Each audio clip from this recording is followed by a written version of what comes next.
I'm not a believer of getting into the horror story of why I am what I am and where I came from. I understand that in order to relate to other people, that I may perhaps need to touch on it and let them know, I see you, I understand you. I've been through sexual abuse, I've been through physical abuse, I've been through bullying, I've been ostracized, I've been kicked out, experienced alcoholism and drugs and chasing an ideal of success that isn't quite the healthiest. But it's not about the story, it's about what shifts you from recreating the story and what helps you to create a new story. And that's what my Vivid Life is about.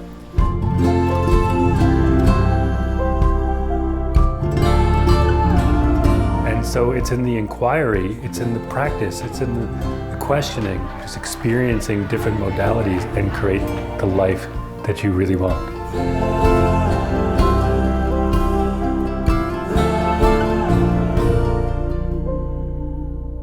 But we are going to kick it off now with my dear friend, the magnificent Kate Northrup.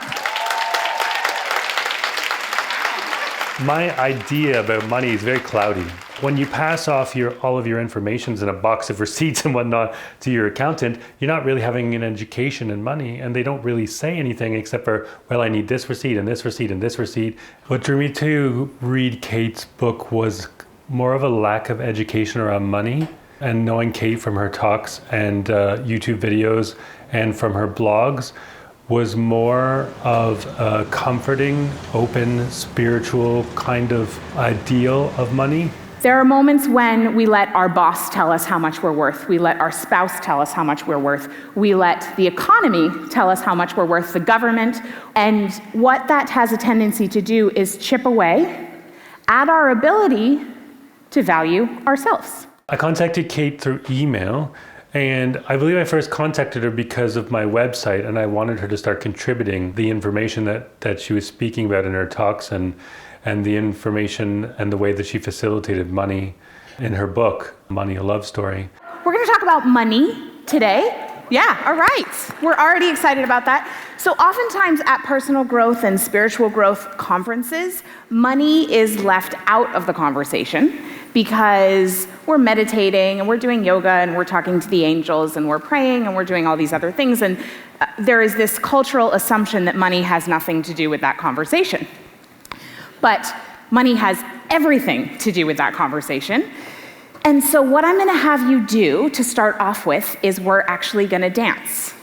So put your hands on your hips and go all the way out to the right and all the way back. Does that feel good on your lower back? Okay, good. We're working our second chakra here to get ready for the money conversation, and all the way around the front, and you can put your hands up if it feels good. Oh, you guys are amazing. I never thought I would be shaking my hips while listening to someone speak about finances. Who knew that opening my second chakra would stir up my idea of money inside and out? I'm going to talk to you about what money has to do with love.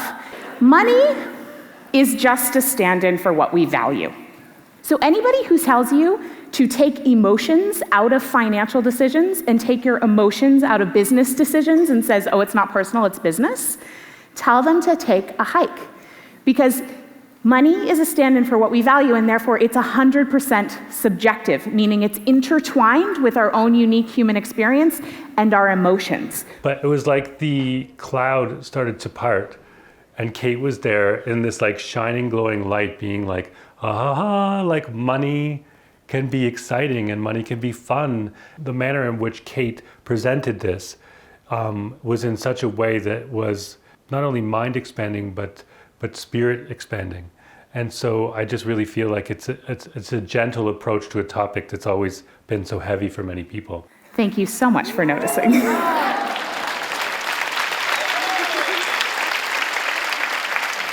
Kate has really inspired me. She spoke about finance just like a spiritual teacher would, and helped me to start my journey in changing the way I value money. I bought a copy of Money, a Love Story, and sat down with Kate to talk a little bit more about the 4 principles she describes in the book. Hi. Hey. I just found that there was a lot of shame and blame in the personal finance industry, a lot of finger wagging And the experts, not all of them, some of them I really love, but a lot of them were like, every time I read their stuff or saw them speak, I felt bad about myself. And I felt like I just screwed up, and it was like, I'm so irresponsible, blah, blah, blah. So I wanted to bring love and compassion to the conversation in a way I hadn't seen done before. Oh my God, I like the couch you're on. Is that where I get to sit? I think that money really is one of the roots to suffering.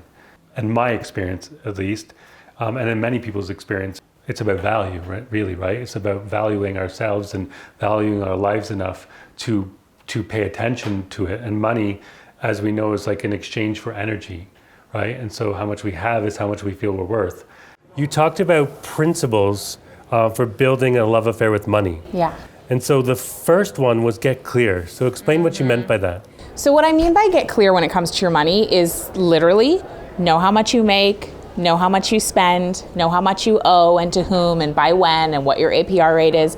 I thought that when I was in a bunch of debt, I thought that if I actually knew the truth of the whole situation, I would feel awful. But in fact, when I got all my numbers clear and I wrote it all down, I felt so energized and I felt like I could do anything and I felt like I was Superwoman.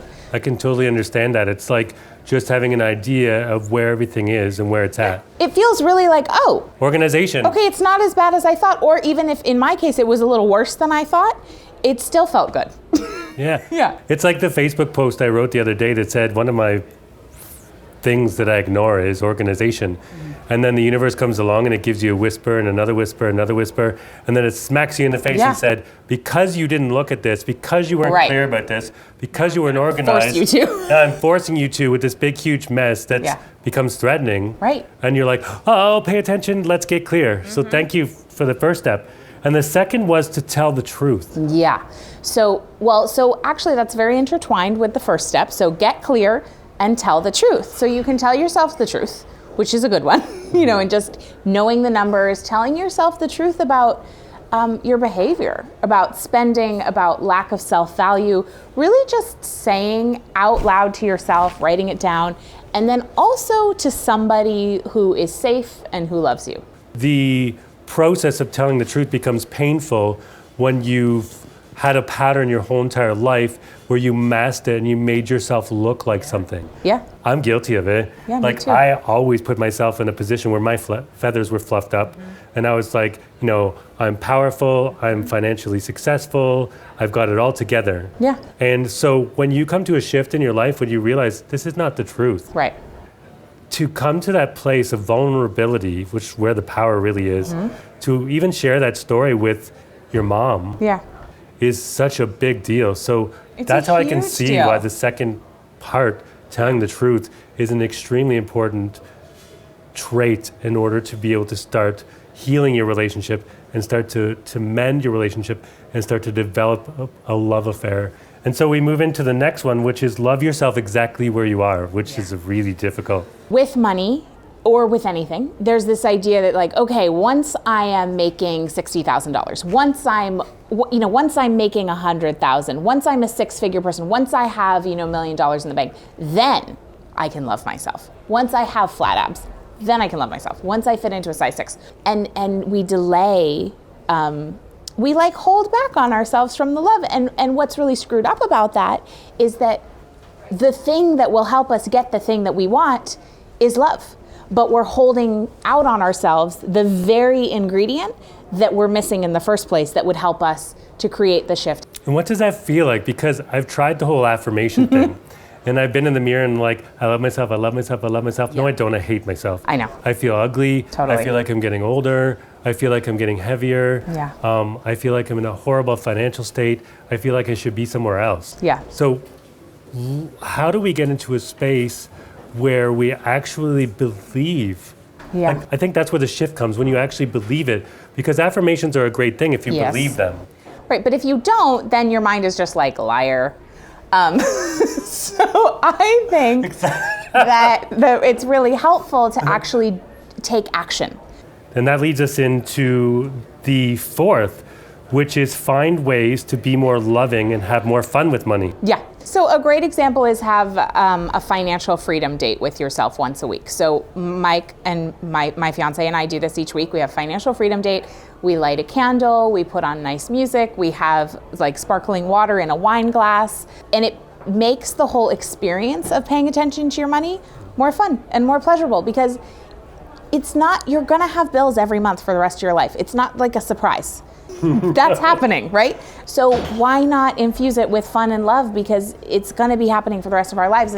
And what the energy that we bring to something is what we get out of it. So the more we infuse it with love and fun, the more abundance we'll create. So having a financial freedom date is a great one. Looking at your bank account on a daily basis and having a moment of gratitude, not necessarily for what's in there, because sometimes the number is lower than what you'd like, but taking a moment of gratitude for one way your life is abundant actually begins to rewire you so that you feel better when you look at your money. The whole time you're talking about this, I'm just seeing all of the great romantic movies.